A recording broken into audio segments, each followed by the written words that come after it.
2018 जूं आम चूंडूं मथां अची वयूं आहिनि, पर सिंधवासी बुनियादी सहूलियतनि खां महरूम हुजण समेत केतिरनि ई मसइलनि जो शिकार आहिनि। अवाम पाणीअ खोट, बिजलीअ जी लोड शेडिंग, महांगाई ऐं बेरोज़गारी समेत केतिरियूं ई तकलीफ़ूं भोगे रहियो आहे, जॾहिं त मुख़्तलिफ़ शहरनि जा रोड रस्ता पिणु हंधा हंधा टुटल आहिनि। पीएस चोटीअ जे शहर लाखा रोड खे बि मुकमिल तौर नज़रअंदाज कयो वियो आहे। ठेकेदार 10 सालनि खां पत्थर उछलाए गुम थी वियो आहे, जंहिं सबबि रहवासी सख़्त परेशानियुनि जो शिकार आहिनि। अवामी आवाज़ टीवीअ सां ॻाल्हाईंदे रहवासियुनि जो चवणु हो त ठेकेदार 10 सालनि खां रोड ते पत्थर विछाए गुम थी वियो आहे, जंहिं सबबि हू सख़्त परेशानियुनि जो शिकार आहिनि। लाखा रोड जा हिकु बि रस्तो सही न आहे। कुझु ॾींहं अॻु ठेकेदार आयो जेको पत्थर विछायूं उछले हलियो वियो।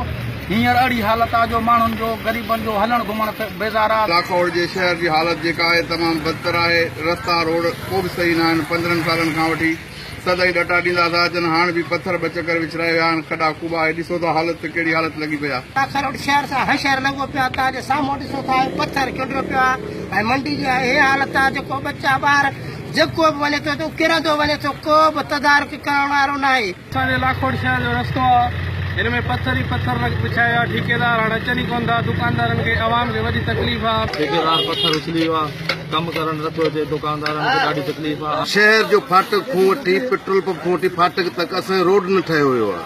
को बि अहिड़ो हुक्मरान न आहे जेको लाखा रोड खे ठाहे सघे। रहवासियुनि जो चवणु हो त मेहराबपुर, हालाणी, पक्का चांग समेत मुख़्तलिफ़ ॻोठनि होतखान जलबाणी, सुल्तान आराई, सतार ॾिनो मंगरियो, रसूल बख्श डाहिरी ऐं ॿियनि ॻोठनि जा रोड टुटल आहिनि, जन जी 10 सालनि खां मरम्मत नाहे थी सघी। रहवासियुनि जो चवणु हो त 10 सालनि खां मुख़्तलिफ़ हंधनि ते पत्थर विछायल हुजण करे इलाइक़े वासी बिटे अज़ाब जो शिकार आहिनि। शहरनि वसवारनि खां अपील कई त नोटिस वठी रोड जो कमु जल्द मुकमिल कराए खेनि तकलीफ़ुनि खां बचायो वञे। मोहम्मद साले डाहिरी, अवामी आवाज़ टीवी, लाखा रोड।